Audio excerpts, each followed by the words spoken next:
We are now live. We have been in closed session for the past 15-20 minutes.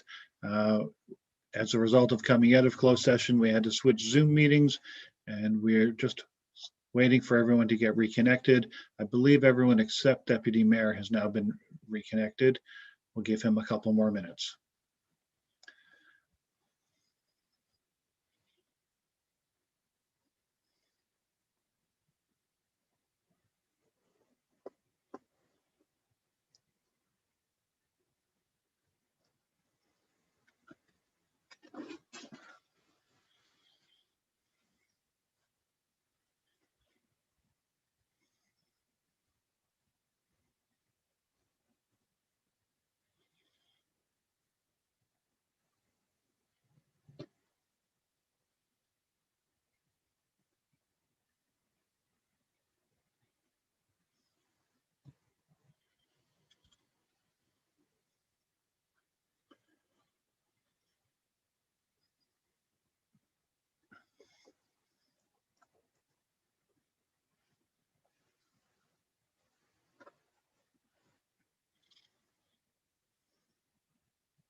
Well, I think we'll get going anyway. I'm sure the Deputy Mayor will be able to join us as soon as he can.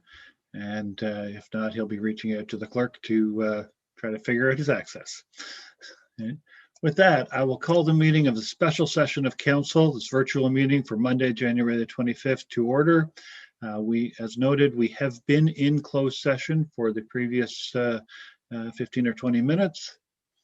And from closed session, we had a rise in report, and that in the continuing interest of transparency and open government, I'm reporting that here in open session, that today's closed session meeting included the approval of the January 11th minutes as adopted, and we've provided direction to staff with regard to a property acquisition that is proposed.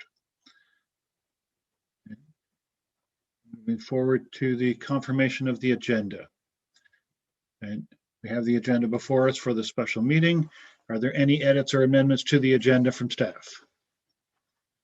Seeing none, can I get a motion to approve the agenda? Councillor Townend, seconded by Councillor Gordon. Thank you. And call the question. All those in favor? Aye. Thank you. Motion is carried. Okay. Is there any disclosure of pecuniary interest in the general nature thereof? Yes, Councillor Porter, declaring conflict of interest with item number 5.1, interim development charges, as a owner of property affected by it. Thank you, Councillor Porter. So noted. Okay. Are there any other declarations of pecuniary interest?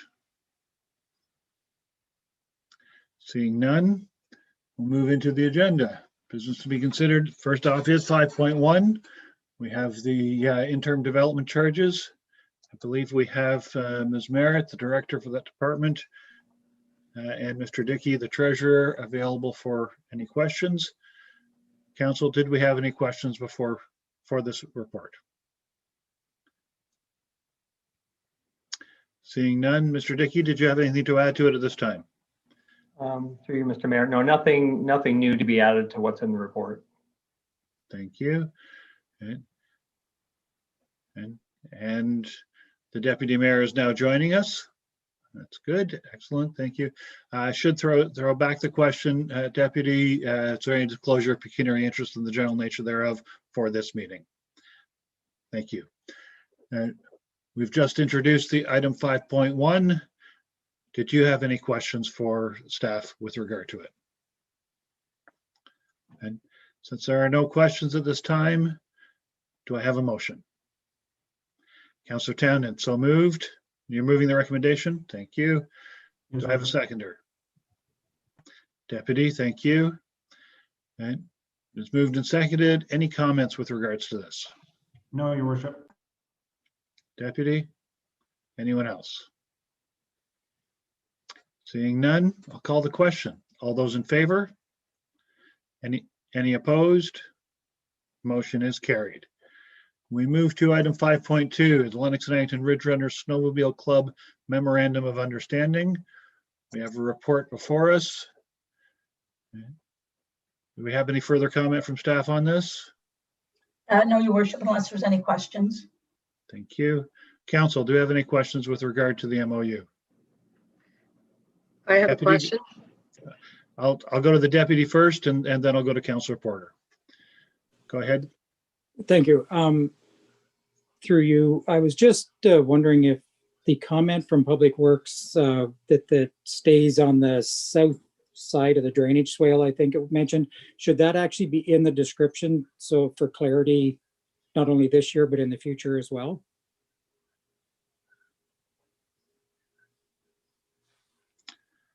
Madam Clerk, we can't hear you. I say it helps if I'm unmuted myself. I don't believe that the agreement goes in that much depth. They're aware of it. I can check if that is something that needs to be in. I know they've discussed it with the club. And to my understanding is it's fine, like where they're putting the trail. There is the intent that we will be initiating a meeting with the club and the departments in the spring, just to go over the agreement again. It's time for a full review. So we'll be doing that in the spring, and some of those items would probably come to light that could be clarified, if that provides enough of an answer. Okay, Deputy. I'll go to Councillor Porter. Yes, thank you. Through you, Mayor Brzee. I'm just wondering, is it standard practice when we are allowing the use of municipal property to get any input from the abutting property owners? It's through your worship. I don't believe that's being done, but I know the club does that when they're creating the trail. And I know we had a concern from a resident, I think that was 2 years ago, and the concern, we married up the two couple, or like the snowmobile club and the person who had a concern, and it was dealt with. But that is something going forward. We may wish to, again, have it done earlier and then have that public input in it. Okay, Councillor Porter. Well, just to follow up to that, if I may. Yeah. So is there, I'm not totally familiar with the exact location that they're proposing. So is there any residents abutting that new trail? I can't answer that. I know it went to Public Works for questions, or like for review. I can't answer that comment. Okay, thank you. Sorry. Councillor Buderick, you had a comment as well? I do. I was speaking with actually one of the landholders that does back onto Gun Road, and he did mention to me that whether it be snowmobilers or four-wheelers, he has gates on his property, and they've been breaking the locks and or chains to get onto the property. So I mean, if we could just be mindful with them when we do talk to them, that they are respectful to the landowners without having to actually bring everyone involved together, that would be something maybe we could do. That can be passed along to the clerk. Thank you. Any other questions or comments with regard to this? Seeing none, I look for a motion. Sorry, Deputy, go ahead. Move to receive and adopt the recommendation. So moved. Do I have a seconder? Councillor Parks, thank you. Any final comment, Deputy? Seconder? Comment? Yes, sorry. I just wanted to say, in all likelihood, just talking on or adding on to what Councillor Buderick had mentioned, it's probably not the people that belong to the clubs that are actually breaking down the gates. It's probably other users that are not supposed to be on those trails. But so I do support this. Thank you. Any other comments? Seeing none, I'll call the question. All those in favor? Aye. Any opposed? Motion is carried. Thank you. That's the end of our slated agenda for the special meeting of council. I look for the confirmatory bylaw. Oh, the clerk, sorry. Sorry, Your Worship, we were just going to ask as well for a date for a committee of the whole, additional committee of the whole for discussion on the official plan. From the one meeting, I believe it was the last council meeting, there was a request for the OP to come back to a committee of the whole. So we were thinking a separate date for that. Okay, do you have a proposed date? I am just looking at that. Oops.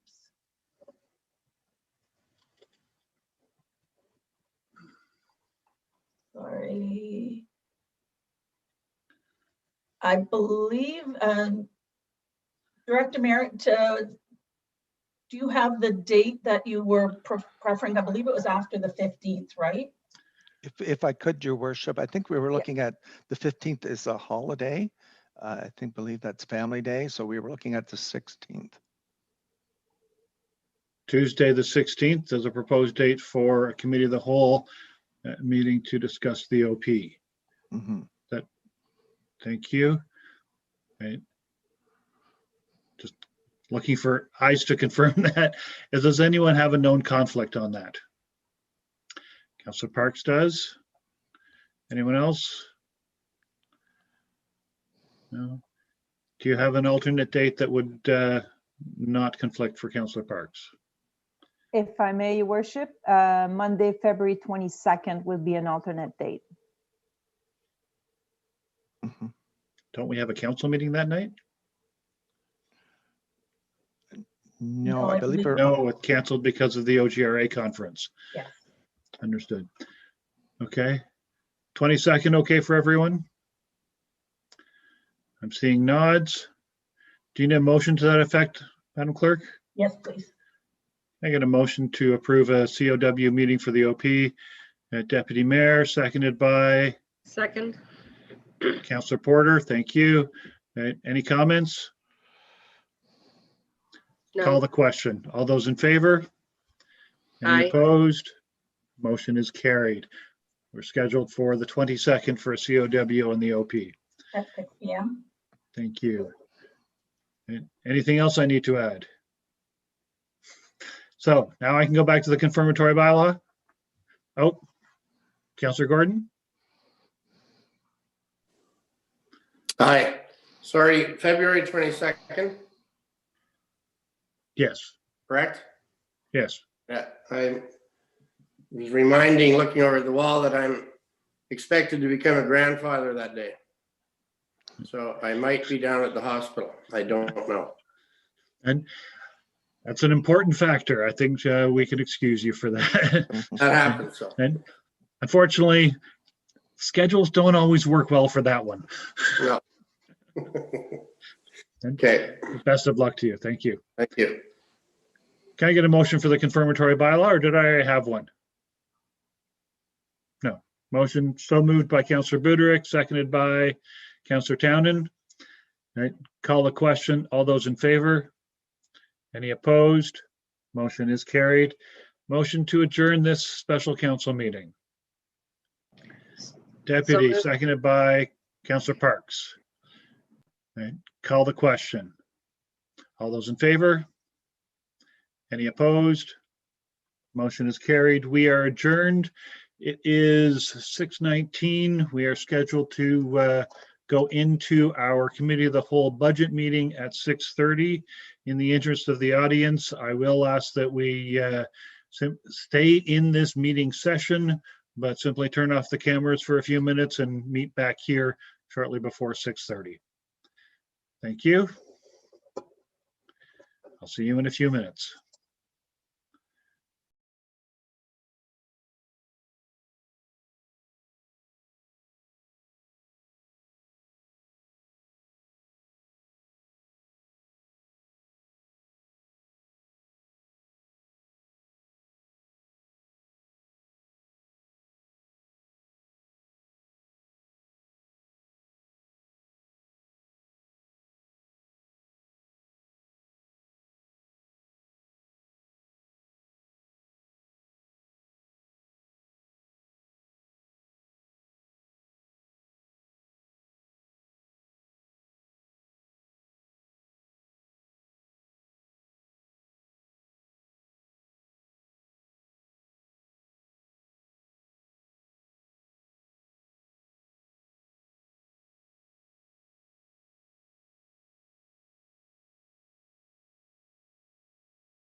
All right, then, by my clock, it is now 6:30. I would ask the members to come back on screen.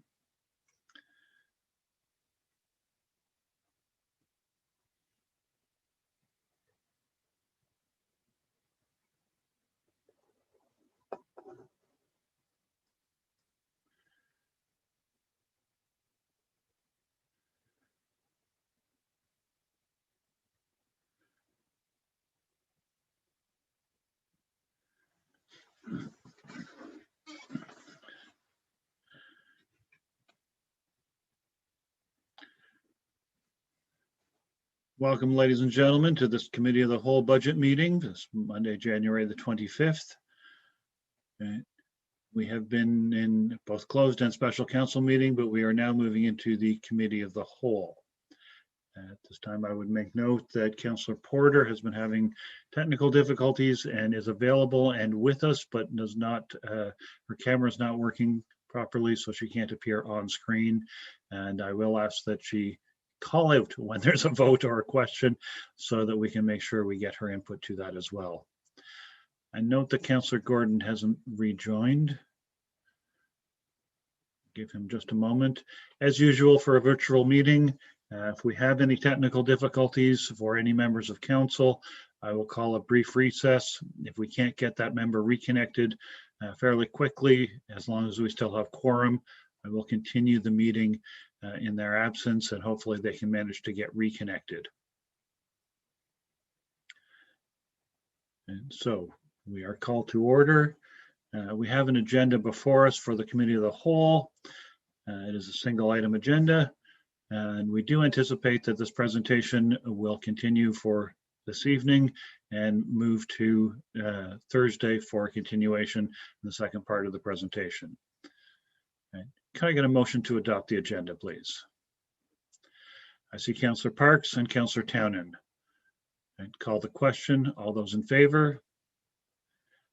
Any opposed? Motion is carried. Still waiting on Councillor Gordon. Councillor Porter, can you hear us? I can hear you fine. Thank you. Okay, thank you. Just wanted to make sure. Okay. I will ask, is there any disclosure of pecuniary interest in the general nature thereof? Seeing none. Trying to stall a little bit to allow Councillor Gordon to rejoin.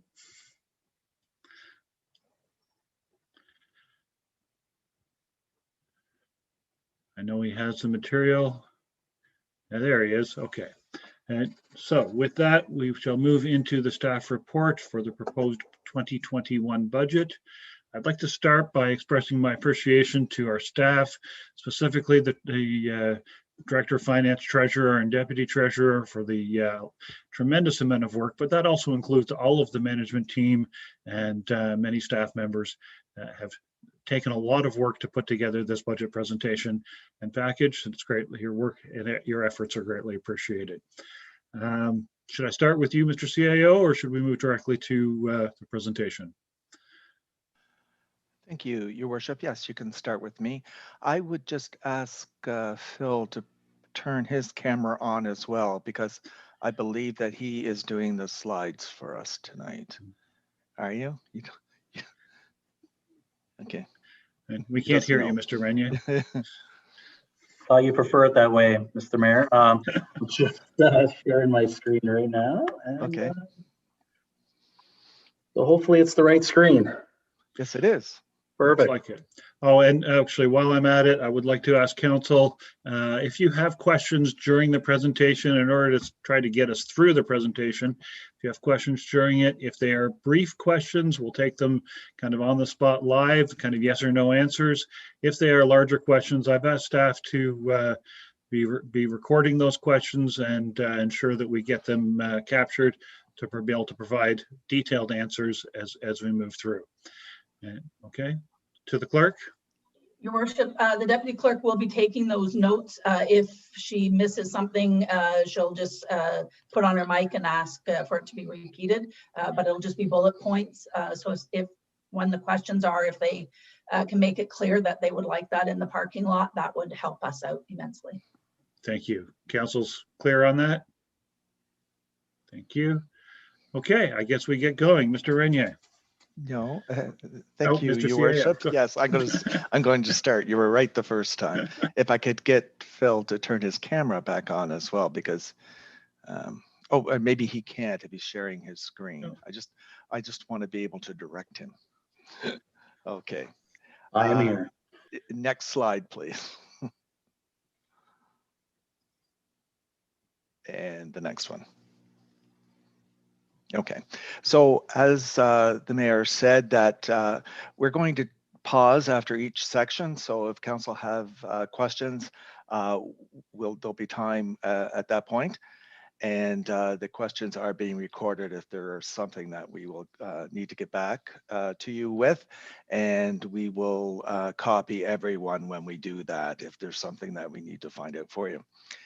So this presentation will also be posted on the website tomorrow. I just wanted to say that. So just a little bit of history here.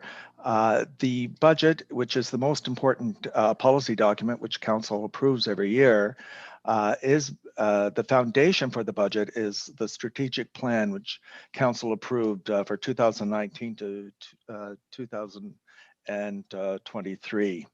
So if you recall, in the strategic plan, there are 5 themes: the financial strategy, the commercial and industrial activity, external communication, infrastructure, and operational excellence. Next slide, please. Okay. So there are a number of objectives. In 2021, the objectives that we're focusing on include the asset management plan, the being employer of choice, improved communications, heritage properties planning and maintenance. You'll see expenditures for that as well. Those will be new. Environmental leadership, community and customer service reorganization, and economic development opportunities to shift the reliance from the residential tax base is our goal. Next slide, please. Last year, we also completed a service delivery review. And in 2021, our objectives include customer service and communication. So building on the theme from the strategic plan, performance management and service levels, setting the goals so that we have something to actually measure our performance to, records and information management, shared services with other municipalities is a great opportunity, we feel. Bylaw enforcement and policing. Next, please, Phil. And just to continue, economic growth and planning process, streamlining the planning process and focusing on economic growth so that we can move away from the residential assessment. The Community Hub Project, we'll be talking about that. Heritage properties and museums again, the transit service, and our solid waste management. So this year, there are some challenges and pressures that we haven't faced in previous budgets. The phase-in assessment by MPAC was postponed for this year due to COVID. Their assessors were not in the field. Plus, they felt with the economy the way it is that they didn't want to increase the assessment and with the phase-in.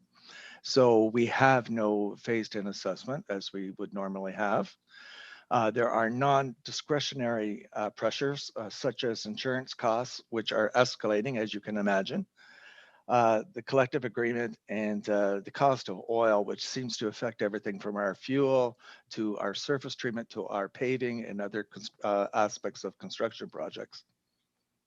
I'll talk about COVID-19 on the next slide, but our asset management, our plan that we're developing, the gap in meeting the annual requirement of the infrastructure to save for the future and the current aging infrastructure. So there's quite a gap between what we need to do and what we can afford to do. Staff time balance between operation and capital projects is always an issue, but it seems to be even more so now. It takes us longer to do projects just because of the way we have to communicate during the COVID.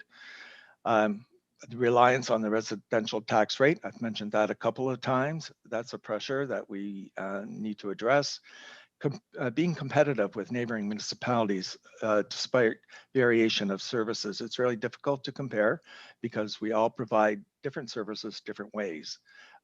So we have to keep that in mind when we're comparing, but we have some comparisons for you tonight. And just urban versus rural expectations as far as that, and that runs the whole gambit from street lighting to policing and that sort of thing. Next slide, please, Phil.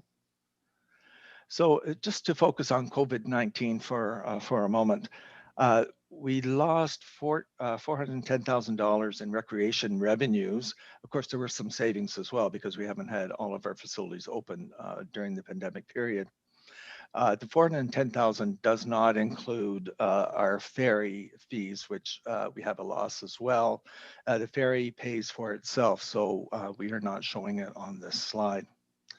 There are $190,000 in temporary staffing positions, and those include 4 winter control contractors to ensure that we have enough staff to do the critical winter maintenance. We have temporary customer service reps as well to man the phones, and we have 1 pool relief attendant as well when the pool is open. Those things were funded through the provincial COVID relief funding that we received last year. We're hoping to receive the same this year. We've spent an additional $75,000 in protective equipment and cleaning supplies. There is potential for additional impacts based on future measures that the provincial government may download on us during the pandemic. So we keep that in mind. So how are we going to fund this? So we're thinking that the estimate does not, we don't want the COVID to impact the levy. We don't want it to be built into the base. So we're hoping to fund it by potential future senior levels of government support. The Roma conference is on this week, and I know it has been a discussion there, and the ministers are being lobbied for additional funding so that we are not put in a deficit position. So I think they're listening. The use of existing reserve funds and the surplus, we had, I think our 2020 audit isn't complete yet, of course, but we are projecting a surplus for last year and potential cost savings. We're always looking for cost savings as well. Next slide, Phil, please. So the process tonight, the staff presentation and questions and answers tonight, we're combining 1 and 2. Because the presentation is so long, it's 86 slides. We decided to try to do it over 2 nights now. So 1 and 2 will, so the next night when we come back, we'll be doing the presentation and question and answers again in the committee of the whole. Then the amendments as required in committee of the whole, a recommendation at committee of the whole to council, and then the budget presented for comment through council. And I'd just like to echo the mayor's thanks to all staff who have been involved in creating the budget. The template keeps getting better and better when you're reading and reviewing your budget binder. And Phil and Brianne especially have done a wonderful job in formatting this. In fact, one of the things I had requested this year are the capital project sheets, which tells council a little bit more about the capital projects. You'll see those in the back of the binder. And I think that's a great addition. So I just want to thank both Phil and Brianne for doing that for us. They are certainly flexible and accommodating to the directors. So I just, okay. So now I'll turn it over to Steve Dickey, who's going to go through the next series of slides.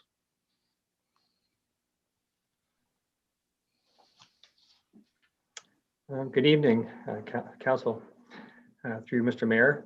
On the, this is the, I'm just doing an overview of the budget before we get into the departmental pieces. So just at a snapshot of kind of where this draft has landed. You'll see in this slide that it's incorporated a 4% overall residential tax increase. With a total net operating budget of $18.7 million. The capital, 12.8 million. This is general rate, and 6.2 is proposed to be the finance a portion of that budget by debt at this point. The capital and debt, the capital, as CEO mentioned, will be talked about further the next session, but this is kind of a snapshot of the whole budget here. And then in terms of the what's built into the operating budgets are, there's allocations to reserves and transfer from reserves and reserve funds to pay for various items. So in total, in net, we're drawing more than we're putting in this year, about $340,000 to offset pressures and one-time costs.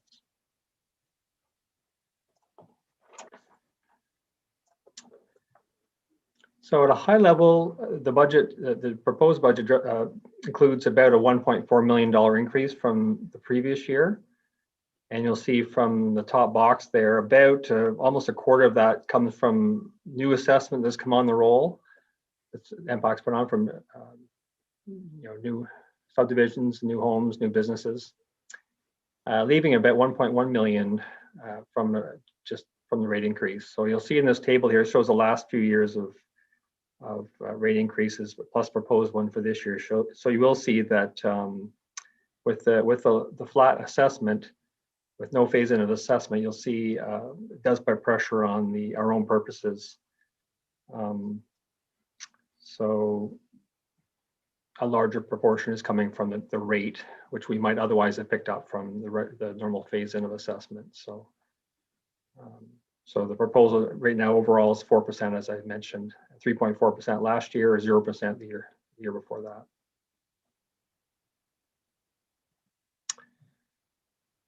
And looking at, Bill, next slide, looking at the overall where we're sitting. So we are, you'll see Loyal's near the bottom. So we are in the high end of the range of this table. This year, we've done an overall residential rate comparison. I think in the past, we may have done just looking at our own purposes.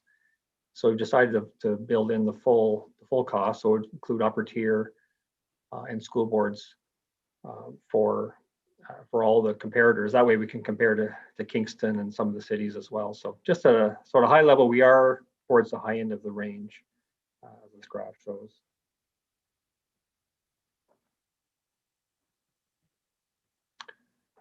The next slide takes a look. The CEO had mentioned one of the challenges of our heavy reliance on the residential tax base.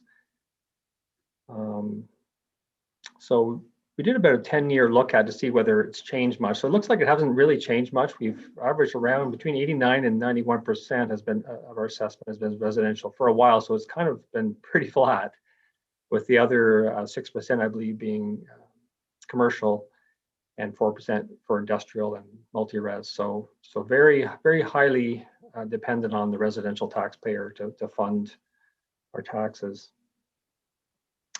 Commercial industrial rates, they're calculated based on a ratio, higher ratio compared to residential. So we get more taxes from commercial industrial. So the more of that kind of assessment we have, the more we can alleviate the pressures on the residential taxpayers.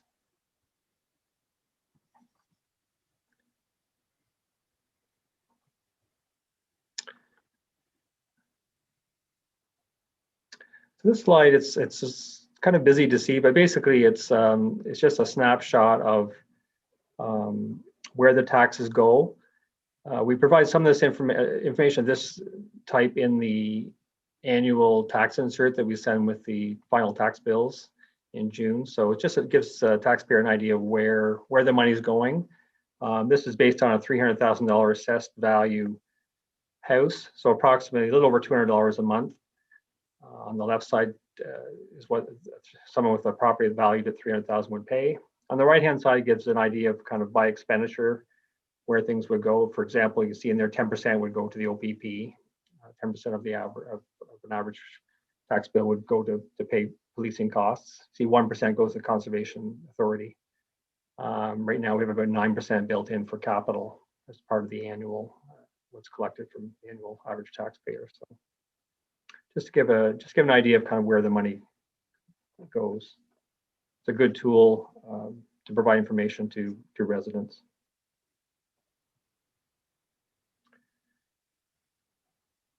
Next slide is just an overall breakdown of the budget by department, total revenues and total expenses by department.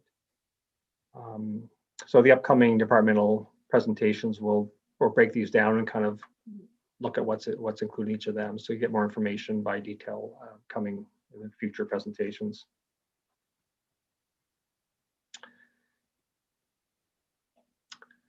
So this slide gives just it's rolled up to a high level. Just again, this is an overview just to give an idea of where the big changes are in the budget. So as indicated here, about a $1.4 million overall levy increase. And about $1 million of that is salaries and benefits.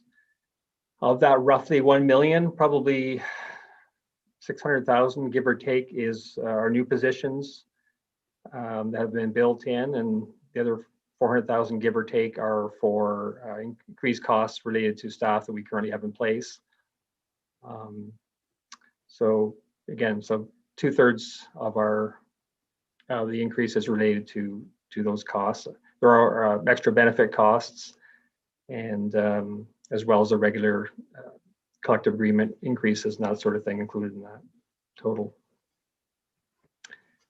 Another one of the larger overall increases is insurance and utilities. Those are the types of expenses they never seem to come in at inflation or lower. They tend to be at 5% or 10%. I think we've built in insurance was 14% increase last year. Utilities has been higher than inflation for quite a while. So those kind of things always put pressure each year for us to keep our overall increases to inflation. Next item is contracted services, materials. So kind of all the other types of things rolled up at a high level. So that includes a number of different changes, but it does include things like OPP contract. It would include our solid waste and recycling contracts, things like that, and other consulting, that kind of thing. Next is the 144,000. So that's in internal charges from other services such as utilities. So we do regularly look at the cost of providing services just to make sure that they're being allocated to the right location for the right, whether it's a taxpayer or a ratepayer or the right department. So we do take a look at that. So this year we do have an increase in costs that are allocated to those 3 different services, which does give a bit of a break to the general requirement. 182,000 is increase to capital reserve fund. So a good chunk of this is our 2%. We've increased the capital contribution 2% over what council approved last year. And in addition, we've increased the transfer to the ferry reserve from those ferry quarry fees to the quarry reserve. Council's talked about that in past years about allocating more of those annual quarry fees to a reserve fund. So we've increased that allocation this year. And finally, 179,000 at a high level is excluding the regular property taxes, is just all the other fees, user charges, other types of revenue. So that's the net increase across the board of those revenue items.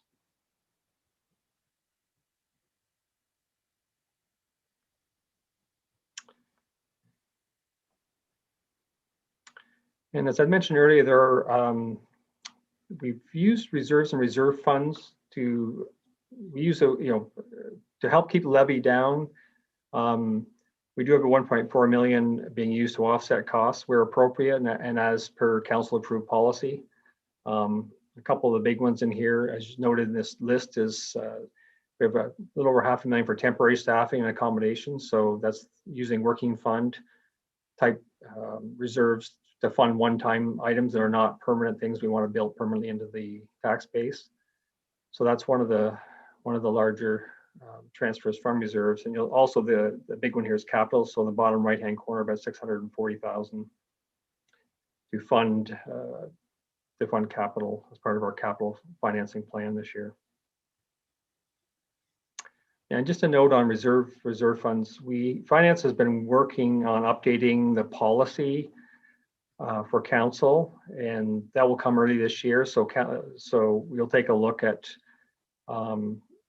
how we're using reserve funds, what balances they should be, how much to be setting aside. So just to give, just to really refresh, there's a policy in place, but just to refresh that. So we'll be bringing that back to council to take a look for review and for approval.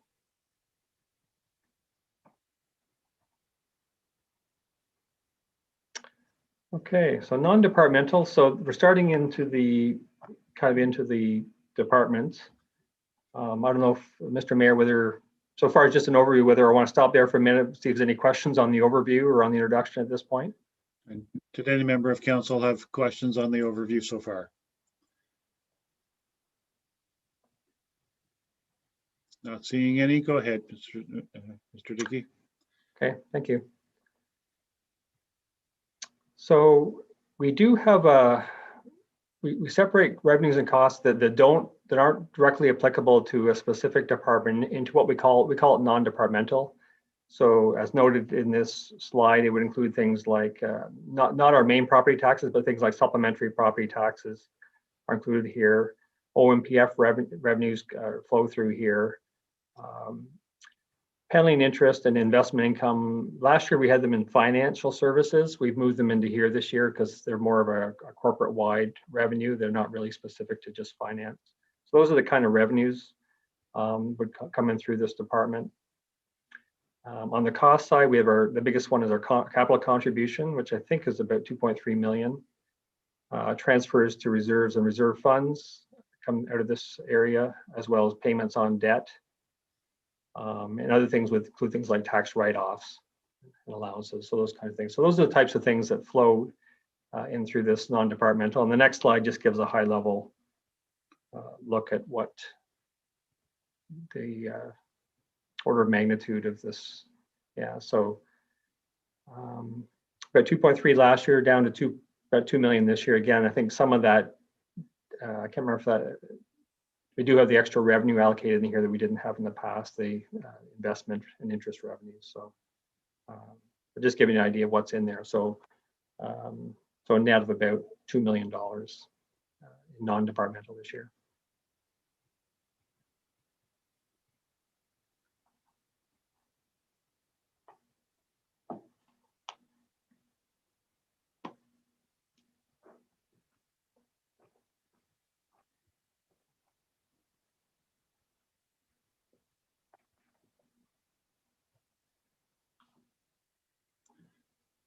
Who's tackling the corporate services as come up on screen? I will be, your worship. Just... Okay. Before we go to that, then, any final opportunity for questions for Mr. Dickey before we move to the first department? Deputy Mayor, go ahead. Thank you. Just going back to MPAC and not updating the assessments this year, have we had any communication from MPAC or from the province whether next year, when it is the reassessments do come in, if we will be going straight to year 2 of the phase in, or will it be starting at year 1? Through you, Mr. Mayor. We've been asking that question. We do not have clear direction at this point. The last time we've asked them, they said they're going to be looking at that and giving us, I can't remember if they give us a timeline or not, but the next couple of months I expect to get direction. But no, they've not told us whether they're going to do the 4 years over 3, whether they're going to extend the cycle an extra year, or yeah, we don't have that information. They haven't told us yet. Okay, Deputy. Thank you. Yes. Yeah. Did I see Councillor Porter? Go ahead, yeah. Councillor Porter. Yeah, through you, Mayor Brizzy, to the, I'm not sure who to direct this to. It's in regards to the very first slide, the overview done by our CAO. In that presentation, you showed a cost of $75,000 for PPE and extra cleaning supplies. Did that include the extra cleaning labor as well, or was that just for supplies? Through you, Your Worship, I understand that is just for supplies. That's not the labor itself. They're purchased 4 or 5 Clorox misting machines. We need one on the ferry. We need one in every facility. We need one in for the vehicles as well. So that's the majority of the purchases. But of course, there's masks, gloves, and things like that in there as well. Okay, Okay, thank you. Counselor. Okay, thank you. Anything else from that section before we go to the clerk? Seeing nothing, Ms. Chapman, go ahead.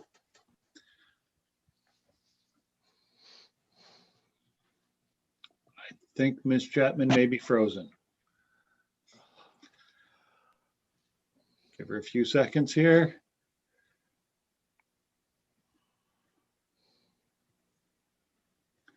They seem to be having technical difficulty. Give her a moment. Oh, there she is. Oh, there she is. Ms. Chapman, welcome back. Thank you. Sorry that did not get fixed of what I thought it was going to do, so I apologize. Oops, let me just get my notes off my other page here. Oops.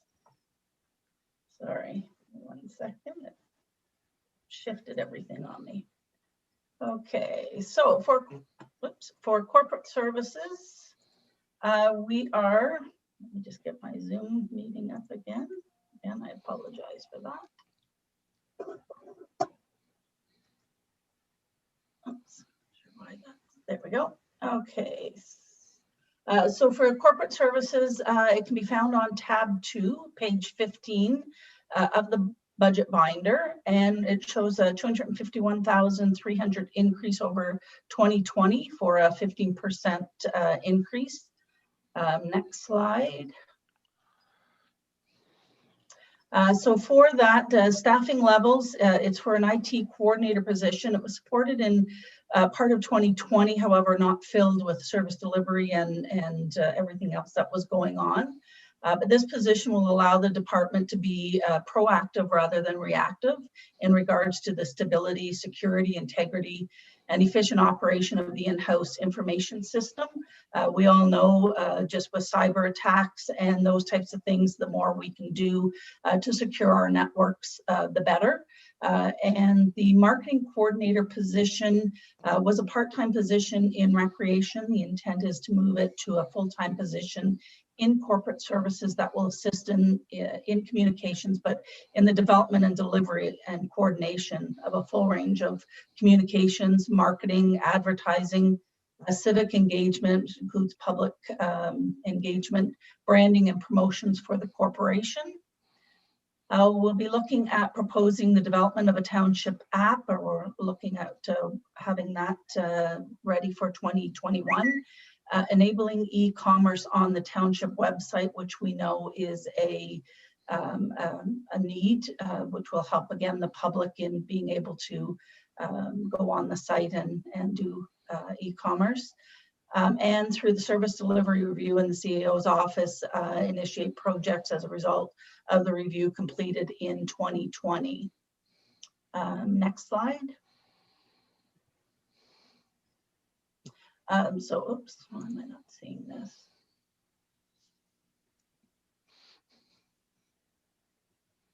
Sorry. So this is showing the key operating changes. 15,000 council per diems increase, 29,500 increase towards inter-office network web hosting, 21,200 net software increase, which is for all departments. 15,800 increase under the general insurance premiums. We've done a 25,000 reduction in the contingency for the integrity commissioner. It's not saying that it's out of the budget, but it would be under the rate stabilization reserve. So it just kind of makes it appear as a, if it's required, then it's there that we would have the money to use to pay for any integrity commissioner calls. Next slide.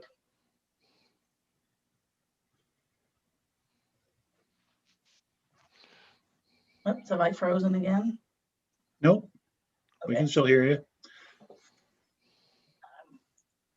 I am definitely, sorry. For some reason, this is just not, technology is not working for me tonight.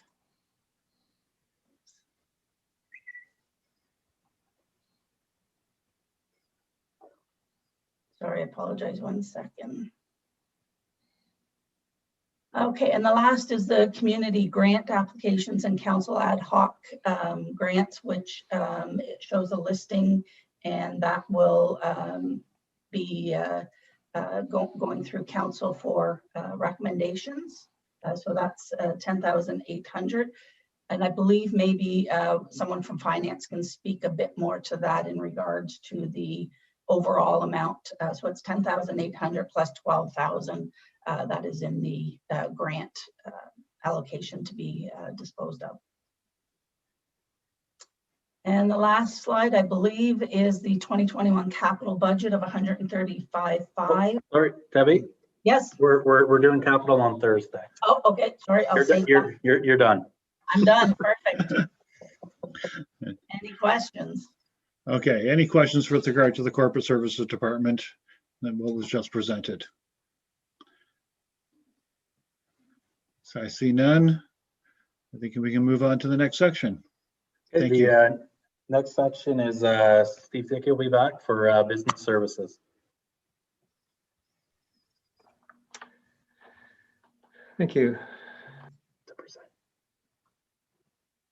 Oh, we've lost you, Steve. There we go. Yeah, so business service, just to refresh, includes human resources, asset management, and financial services. Those are the three divisions under business services as part of the 2019 reorganization. Next slide is just the summary budget for this department. As mentioned under non-departmental, we have about 502,000 of investment income that was in here last year. That's been moved.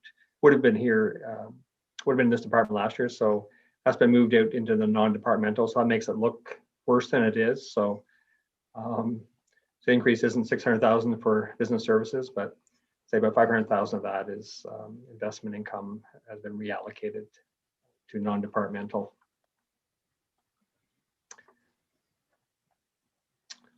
So looking at kind of new initiatives and enhanced services. So a key in the strategic plan that council has passed, a key area is being an employer of choice.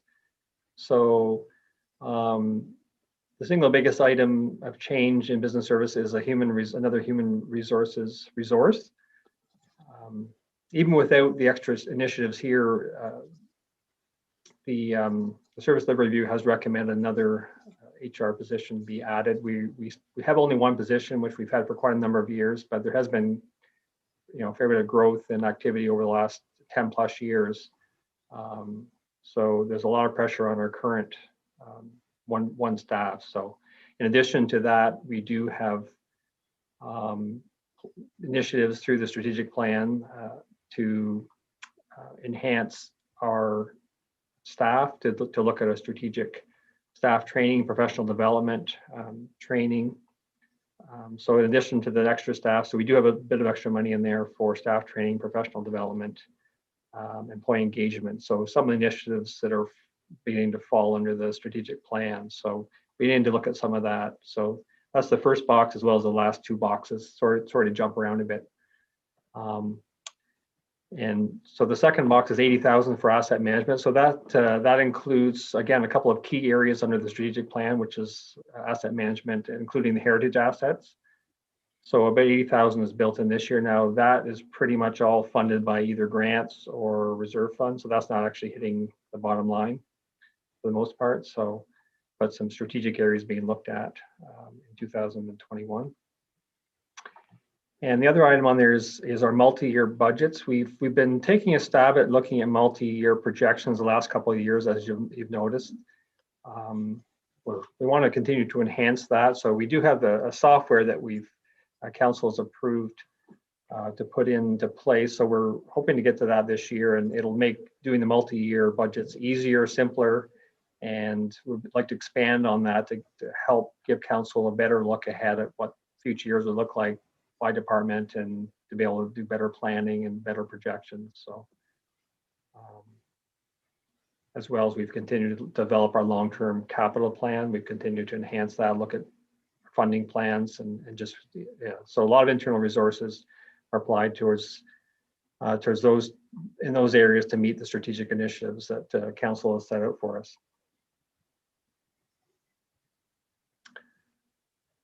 So in terms of the next slide, in terms of just the regular changes, the first one is just, we've kind of under budgeted for professional help the last couple of years, just to keep costs down. We kept our legal and support costs down, but we've been over budget the last 2 years in those areas. So it's just a little bit of extra legal costs. As well, we put some professional fees in there to help. We're currently looking at doing a review of our pay equity program.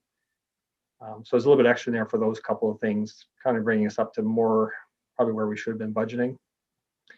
The second item, the asset management consulting, we had a little bit extra in last year because we were looking at our roadmap, the asset management roadmap, which council approved in the fall. So that's great. So we're not planning on using as much consulting this year. We have a roadmap now and we're working on implementing it. So we reduced that budget a little bit. And finally, as I mentioned already, we've reallocated that penalty interest and investment income to the non-departmental. So that's for this 1 year makes a big looking change. So going forward, it'll be more comparable year over year in terms of the plan. And I think that's it. Any questions for Mr. Dickey on this section? Seeing none. Okay, let's move on. Next up is our fire chief and emergency services.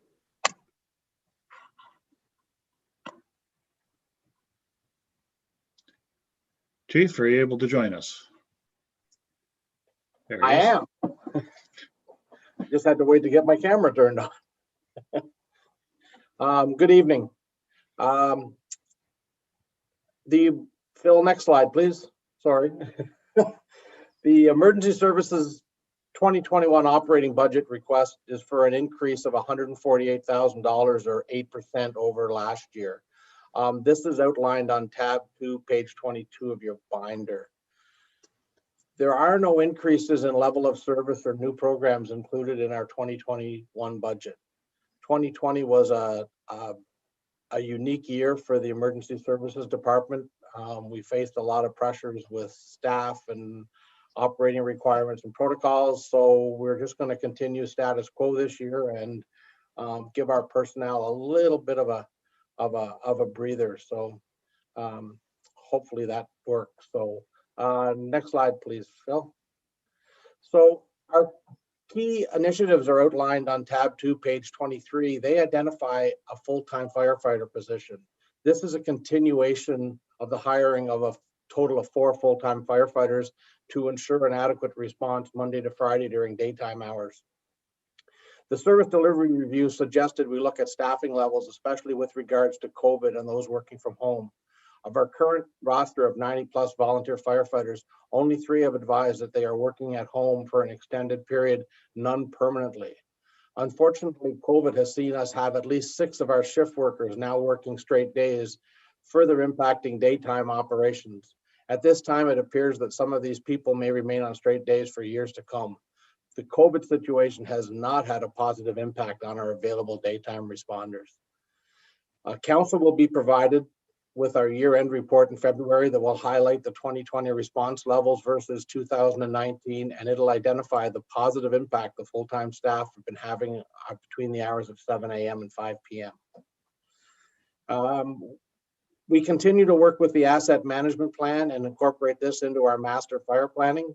Our goal is to have this to council under a committee of the whole meeting sometime this spring.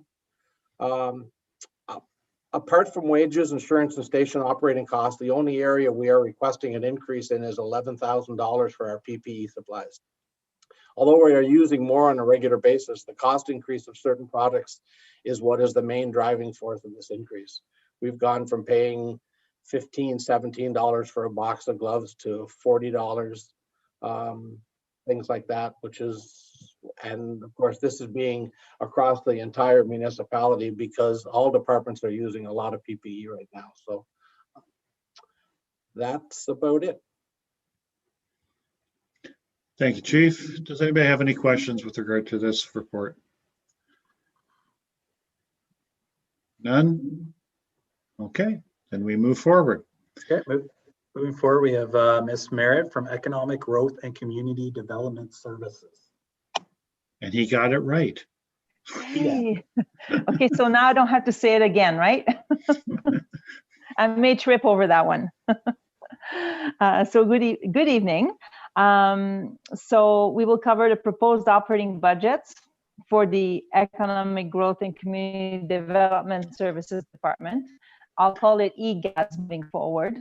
So the EGADS department provides our community with development services, including planning and building, engineering and environment services, as well as utility services, including water and wastewater. So tonight we'll cover the operating portion of the budgets, while utilities will be presented on Thursday. Next slide, please. So the general portion of the EGADS department starts on page 24 of the binder. The proposed net budget for 2021 is an increase of $146,000 over 2020, or 14%. The increase is mainly due to cost of living, wages, and benefits increase. Next slide, please. Okay. The new operating initiatives and enhanced services for 2021 touch on 3 strategic priorities as per the Township Strategic Plan: developing and implementing a comprehensive development application strategy, including environmental responsibility in our decision making, and having a comprehensive asset management plan. So to move us closer to the development application strategic goal, we're proposing a budget of $125,000 to develop urban design guidelines. The purpose of these guidelines is to integrate planning, engineering, urban design, landscape architecture principles to develop comprehensive standards that cultivate identity and sense of place, preserve and embrace heritage, promote active transportation, healthy communities, universal access and sustainability, balance with functional designs for municipal infrastructure, and climate change mitigation and adaptation strategies. So having a set design guidelines is incredibly beneficial to our development community, as it brings consistency and efficiency to have the rule book right from the start of the design process. This expense is partially DC eligible. Official plan review is coming to the finish line and be completed so we can move forward with other important documents like the secondary plan, the comprehensive review of our zoning bylaw, possible community improvement plan bylaws to attract more industries to our township. The review of the official plan was conducted in-house, thus avoiding consultant costs for the township. Residual costs expected to occur in 2021 will be largely to cover off staff time and the posting of public notices. These residual costs for the official plan are DC eligible. We're also proposing a budget of $313,000 to complete the secondary plan. This has been pre-budget approved in 2020, so we could retain the services of a consultant to oversee the development of the Amherst West secondary plan. The estimated completion is early in 2022, and the costs are fully recoverable through development charges. We are also proposing a budget of $25,000 to complete a comprehensive review of the zoning bylaw in 2021. So once council adopts the new official plan, work can immediately begin on bringing our zoning bylaw into conformity. This will also include looking at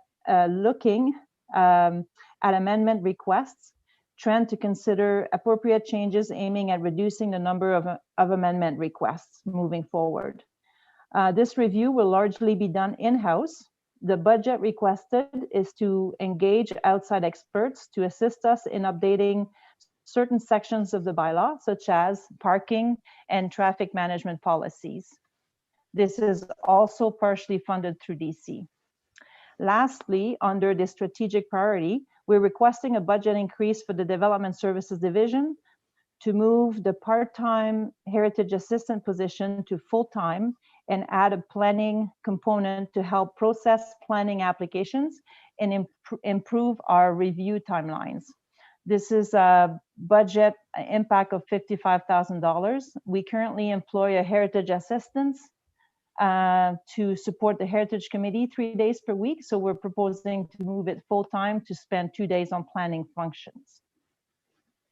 The second strategic goal is for environmental responsibility. We are proposing a budget of $68,000 for a new staff position in the engineering and environmental division. This position was identified in a service delivery review as an immediate requirement. One of the responsibilities for this position is to plan for the implementation of the initiatives listed in the upcoming climate action plan. This plan will be brought to council for review and hopefully endorsement in the upcoming weeks. I will take a little sidestep here, if I may, and mention that a budget for climate action initiatives has not been specifically set in the 2021 budget because we're proposing at first to take opportunities within our capital projects to find savings generated from implementing energy saving measures, and we could potentially reinvest these savings. So this new staff position will also be instrumental in handling coming significant changes to provincial regulations with respect to excess soil, the Conservation Authority mandatory programs. There's lots of changes happening there. Linear environmental compliance approvals for wastewater and storm infrastructure. And we currently do not have the capacity in-house to handle this new wave of provincial downloading. The realignment of some positions as a result of the 2019 restructuring to fulfill asset management and customer service strategic priorities also left some gaps in this division. So that new position will help fill these gaps. For the asset management strategic priority, we're proposing a budget of $150,000. And that is included in the Public Works and Utilities operating budgets, and mainly for external consulting costs to complete the infrastructure master plan. For example, traffic studies and updating water distribution models. The infrastructure master plan is largely done in-house and is well underway. We are taking advantage of local knowledge to complete this work by assigning the chief engineer and our talented staff to complete infrastructure capacity assessments and technology reviews. This is really important as our staff can gain an invaluable understanding of our systems, so we don't just rely on a report written by a consultant. We also gain the background knowledge as well. So we're also proposing a $15,000 budget to complete our DC bylaw review in 2021. And this portion is DC funded. That was a long slide. Next slide, please. Okay, I promise this one won't be as long. So some of the key changes for this department, and you'll find that on page 26 of your binder. I can categorize that into 3 main schemes. Internal allocation changes, building permit revenue, and municipal real estate sales for 2021. So changes to the internal allocation changes to the internal allocation practices. For this department, that affects mostly the engineering and environment division. The operational cost of this division was previously offset by internal allocations from other departments. We're proposing to move away from this practice to simplify financial tracking for this service. So the engineering and environment division provides a service to other departments, similar to business and corporate services. So the impact of this service is now apparent within the EGAD's operating budget, as opposed to spread over several departments. So to note, nearly 40% of the engineering and environment Environment Division salaries and wages are allocated to capital work, which is not included in the budget figure when looking at the salaries and budgets for that division. It's included in the cost of capital. There is also roughly $190,000 of this division allocated to recoverable development work. Sorry. Another operating change is the increase of building permit revenue forecasted at $55,000. A detailed financial analysis will be done in 2020 to review the sustainability of the current permit rates for this division, if council envisions a self-funded model. At the offset of the review, a report will be presented to council to get direction on a preferred funding model, as well as the impact on a general rate for each of these models. For the Loyalities Business Park, the expected sales are expected to come in at just below $394,000. On the next slide, you'll see a map of the park. There you go. The green area, so both different shades of greens are all the lots that have been sold so far. The light green are the ones that are closed, and the darker green is one that we have a pending offer on right now. Yeah, so there's only 2 lots left in phase 1, which is the lower right corner. And then there are 4 remaining lots in phase 2 that is currently being serviced. Next slide, and I think that's it. That is it for you tonight. Yeah. Okay, so are there any questions? Council? For you, Mr. Mayor, I do have a question. Go ahead, Councillor Porter. Yeah, you mentioned an environmental technician position, and I'm just want to get some clarification on that. As you know, we do pay the Conservation Authority a fair chunk of coin to do our environmental reviews on development applications. Will this environmental technician be able to take any of that work away from the Conservation Authority or speed up the process, or how will that how will affect our dealings with both the CRCA and the even the Ministry of the Environment? Okay, I believe Ms. Campbell is in the audience. If we want to bring her in, she can give you a really good explanation really quickly while we wait for her to be brought in. No, this position is not intended to take the place of the Conservation Authority review.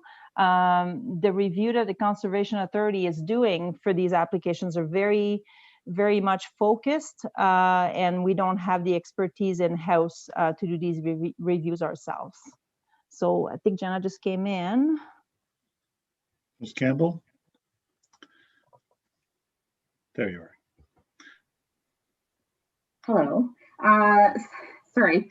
I didn't hear everything that Ms. Merritt said as my as I was loading into the meeting. It got cut off a little bit, so hopefully I don't contradict what she said. But the intent for this position is to cover off some of the things that were talked about. So the climate action planning implementation, and to look at some of the work that's required based on some provincial downloading that we're aware of that's going to be taking place over the next couple of years, and then we'll continue moving forward in terms of the linear ECAs for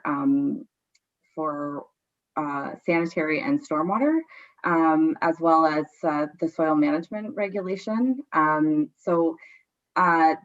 It is not planned that this project would work heavily on the development side of things, but this position would contribute to the township's understanding of and ability to like policy work in terms of the environmental side of things, which is a synergistic relationship with the Conservation Authority and the Ministry of the Environment. climate and parks, but it's not planned that it would take any of the work away from the conservation or do any of the work that the Conservation Authority is currently doing for us.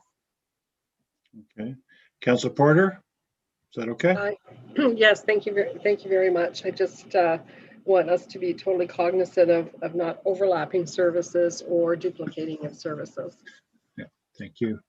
Are there any other questions for Ms. Merritt at this time? No? Okay. I guess you're off the hook for now. And we move on to the next section. Yep, and Ms. McFarland's up with community and customer services.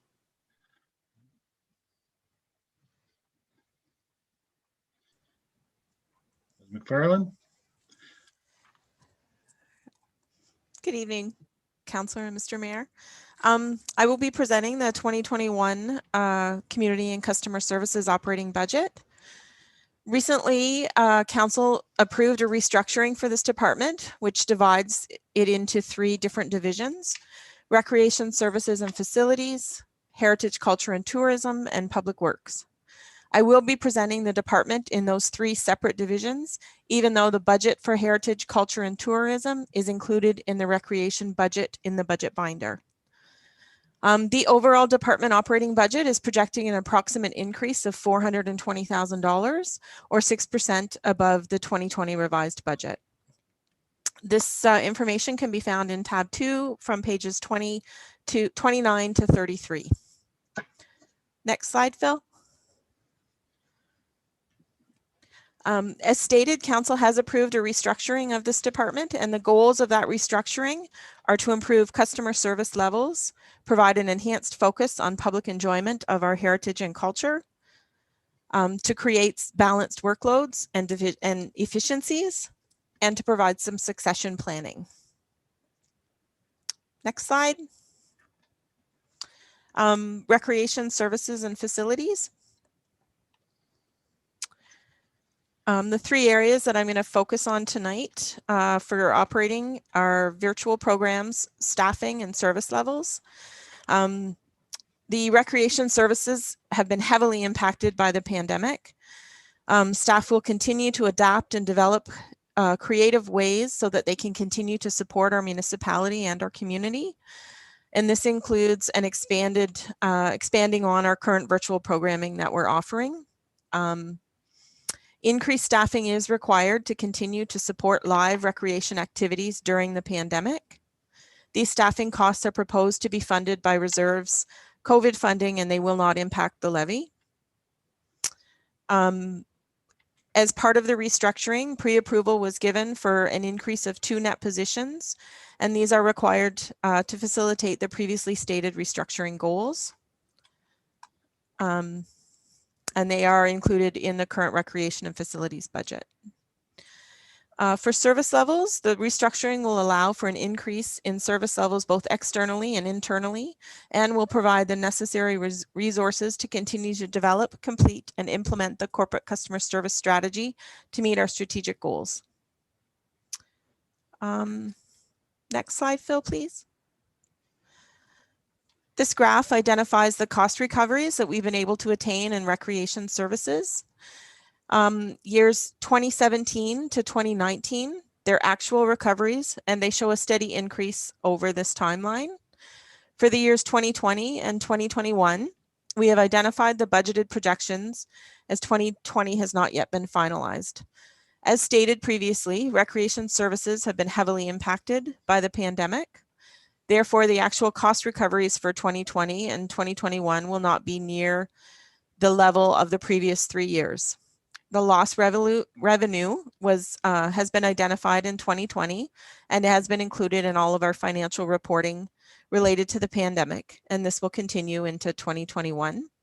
Trying to maintain the highest cost recoveries have been an important piece in the decisions made around recreation services in 2020, and that will continue in 2021.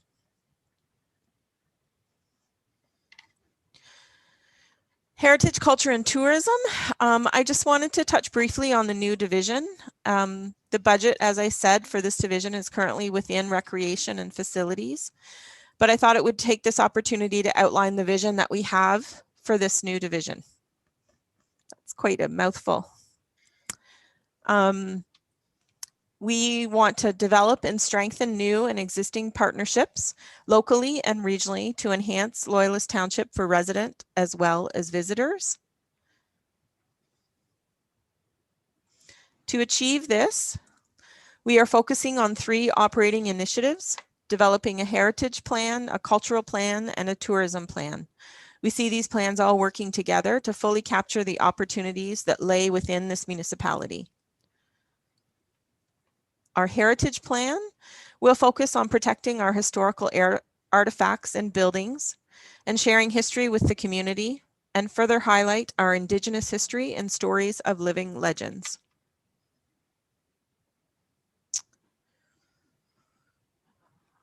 Our cultural plan will encompass support for arts and cultural events, support opportunities for sector growth, support local artisans and different organizational initiatives, and expand programs that will incorporate both culture and heritage. And finally, our tourism plan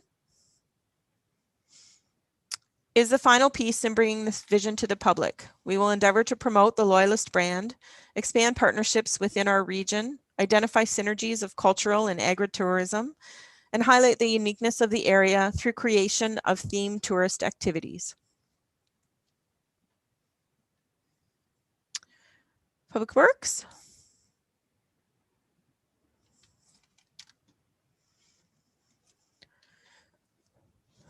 Under environmental responsibility, we plan to complete the Sand Beach stewardship commitments. This includes the stabilization of the dunes. In 2020, the fallen trees that were along the beach were moved to the base of the dunes on the water side to assist with the stabilization plan. In 2021, this will be expanded to also include addressing the inappropriate paths that have developed because of increased use. This problem was compounded by parking overflow and public trying to reach the beach in the shortest path from where they had parked. We are planning to initiate a stormwater inspection or stormwater sewer inspection program. To date, we have not had a formal program to assess the condition of the storm sewer system. Closed circuit video inspection has only occurred in an area when other infrastructure is being replaced in that vicinity, like water or sanitary. A proactive approach to monitoring our stormwater system will assist with the maintenance of the system and will provide information that may allow the life of that infrastructure to be fully reached, as small problems will be found and can be addressed before they can develop into a larger costly repair. In 2020, looking at changing demands and expectations, we installed the first pedestrian crossovers to increase pedestrian safety. This program will be expanded on and will potentially include additional locations for this type of crossover pending the identified requirements as per traffic studies. The weed spraying program, over the last 4 years, the township has participated in a road right-of-way weed spraying program that targeted roads with significant wild parsnip and hogsweed. This program was successful in reducing these noxious weeds, but it was observed that there would have been more success if they were sprayed annually instead of biannually, as originally completed in the program. The next program will target these roads on an annual basis over the next 4 years. We have also increased our tree costs for our tree replacement program. We found that the demand and the costs were outstripping our budget, so we've increased that. For staffing, the service delivery review identified that converting the Public Works summer and winter contracts into full-time positions would be looked at. In 2021, it is proposed to convert 2 of the contracts into 1 full-time position. This will reduce training and recruitment costs, as well as bring stability and continuity to our operations. We are also proposing to hire a summer contract position for the Amherst Island Public Works operations in 2021. To ensure proper coverage for winter control on the island, staff take very little time off during winter months. This leaves summer operations vulnerable to staffing pressures. A summer contract position will assist in meeting the summer minimum maintenance standards during this time. We are requesting 2 additional summer students for the Public Works Division. 1 student would be dedicated to Amherst Island and will assist with the management of public access to the sand beach. The second summer student will assist with monitoring pavement preservation strategy, traffic counts, and traffic control instead of utilizing consultants to do this work. Next slide, please, Phil. Some key operating changes. We will see increases in calcium for gravel resurfacing and gravel delivery costs to Amherst Island. We've budgeted an increase in our general shop fabrication and equipment. Staff have been successful in building different necessary pieces of equipment during less busy operating times. This has included, this year we did a new culvert trailer, and we have done emergency response trailers for our road closures. These trailers are very useful and create efficiencies when responding to emergency road closures that reduce response times. Our general overhead training, we've increased our budget for staff training. There has been a high staff turnover due to retirement in this division, and an increased focus on training is needed to ensure staff are fully trained in all operations within Public Works. Some key operating changes. We have increased contributions to 2 township reserve funds. The first one is the Quarry Reserve Fund. As requested previously by council, the contribution to this fund was increased from 25% to 50% of the projected gravel fee revenue. The second one is an increase in our reserve fund contribution to fund the eventual closure of the Violet and Amherst Island landfills. In 2020, staff updated the projected closure costs to $2020 and found that we needed to increase this contribution to ensure there will be sufficient funds available for closure. This process had not been completed since 2011.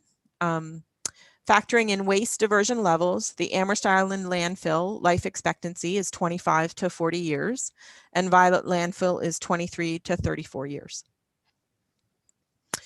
Through the budgeting process, it was identified that the material and contracts budget for the County Road 6 garage was under budgeted.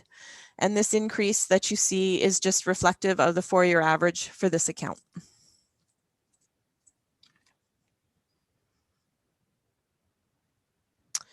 Our ferry and transit.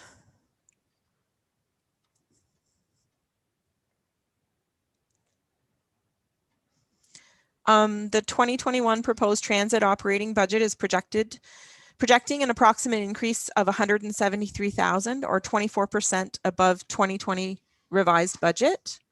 This increase includes funding to initiate the accessible transit service in Amherst View to correlate with the current Route 10 transit serviced area. And the operating budget for transit can be found in tab 3, page 35 and 36. And this graph depicts the Amherst View Transit ridership from 2013 to 2020. As you can see, the pandemic has significantly impacted ridership and fare collection in 2020. Accessible transit continues to be a focus for 2021. We've made progress in 2020 and expect that early in the year, we will have a plan in place for delivering accessible transit to the current Amherst View serviced area. The recent direction from council regarding accessible transit for the entire municipality, as well as the information gathered from the public survey that recently closed, will assist us in the development of an overall municipal transit plan.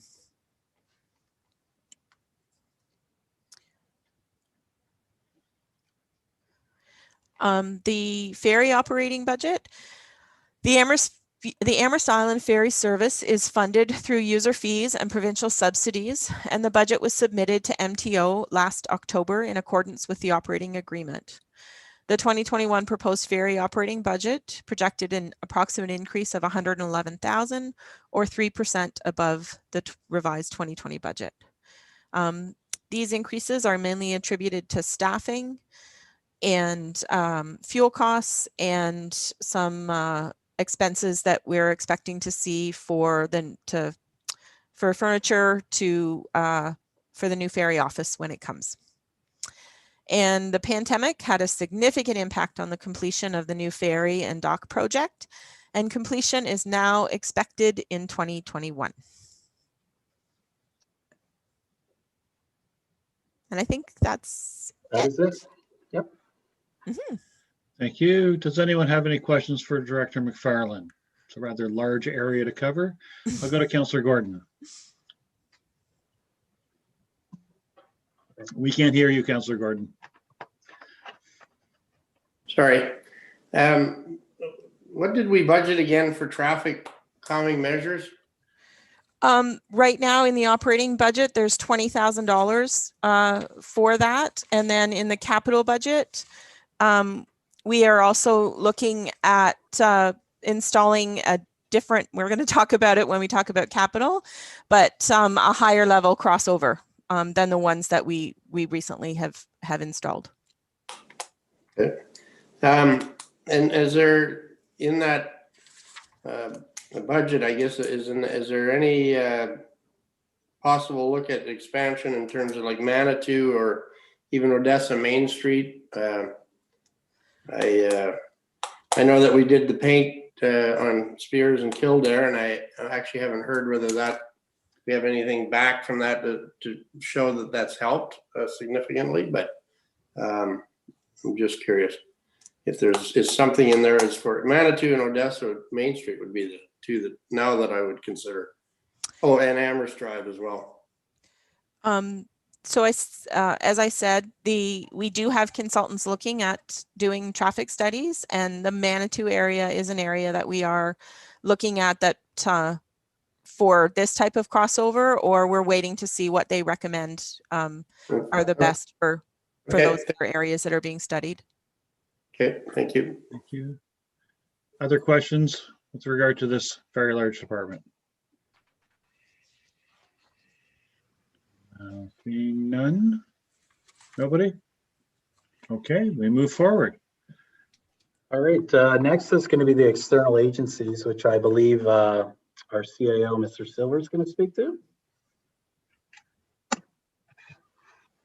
Okay, so this is the last part of the presentation. So we only have two external organizations, and they are the OPP and the Conservation Authority. The increase is very minimal, as you can see, 1% or $34,100. The next slide shows just where that increase is going. Our Ontario Police budget is $2,535,400, and that's increased about $30,000 from last year. We pay that monthly. I sign the check for that every month, so it's a fairly large check that you remember. The Conservation Authority is $217,300, and it's an increase of just under $5,000, and that's a levy that we pay once. So. And I might just add the Ontario Provincial Police, they do reconcile their estimate at the end of the year. So we often end up with a small credit, but they do provide that reconciliation for our information. Next slide, please, Phil. Okay, so just a reminder that the budget is the most important policy document that Council approves every year. In order to implement several of the expenditures that you've heard about tonight and included in this budget, there will be additional staff reports to councils and bylaws will need to be approved. So we're still following that process. So you'll see a lot of these things again. This slide, I think, pertains to a lot of capital items too, which you'll soon hear about at our next session. The next slide, Phil. Thank you. And just to review, as I said in the beginning, we'll have presentations again on Thursday, and then through the Committee of the Whole, we'll discuss amendments, and then the Committee of the Whole will recommend to Council a budget, and then hopefully by the March 8th, there'll be a source as well, a public meeting, and March 8th, there will be the budget bylaw and presented at the March 22nd Council. So hopefully by the end of March, we'll have a budget if we can keep this on track. Okay. Which brings us to the end of the formal presentations and an opportunity for questions. I know we've been asking each department head as we go through some individual questions. I'm just wondering if council wishes to have some questions answered with regard to the operating budget. Again, capital and utilities will happen on Thursday, and or general comments about the budget.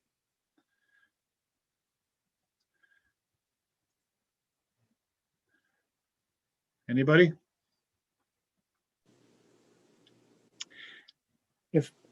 Go ahead. I have one through you. Just going back to, there was discussion about taking 2 temporary or part-time positions and making them 1 full-time within the public works. And I was just curious, was that like, were they operators positions? I'm just trying to figure out where on the org chart they would fall.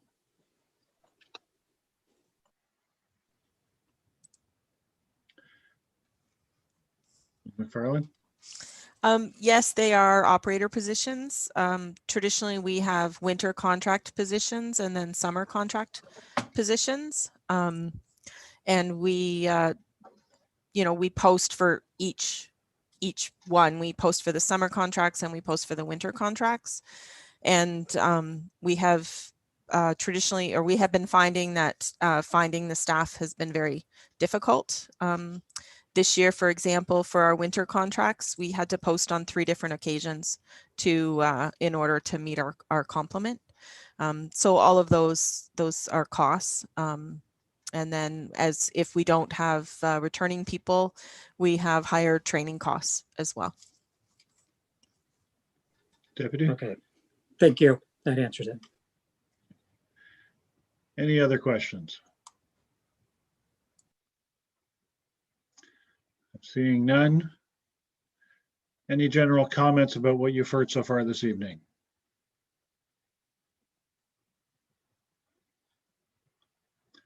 And I'll take the opportunity. I would like to express my thanks to the CAO, to all of the directors and all of the staff that worked so very hard on this budget. It presents a lot of detail, and I know that council will be reading and rereading over the coming days, and have been over the past few days, to get the gist and figure out exactly where we're going with this. As the CAO pointed out, this is a policy document. It is a forecast for what we plan to do over the coming year, and along with that, what the expected costs of doing that are. And how we disperse that across our residents and taxpayers.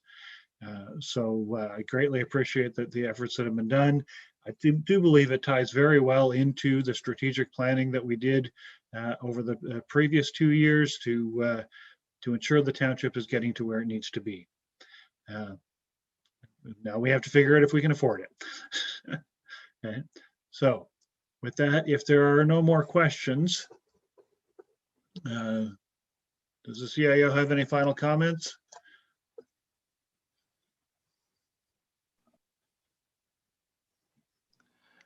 No, Your Worship, other than if when council's reviewing the information in the binder, if they have any questions, feel free to send them to me, and we'll try to answer those at a future meeting for you. If we know exactly what you're looking for, it gives us a bit of time to prepare a detailed and accurate answer for the members, for sure. Thank you. Always a good idea. And again, we are scheduled 6:30 again on Thursday. To the clerk, yes. I'm seeing nods. Phil saying yes, so it must Phil be. saying yes at 6:30 on Thursday. So we shall meet again and review at that point our capital budgets as well as our utility budgets to move forward. If there's nothing further, I will look for a motion to adjourn. Okay. I'll take Councillor Gordon and Deputy Mayor. Okay, and then I'll call the question. All those in favor? Any opposed? We are adjourned. It is carried.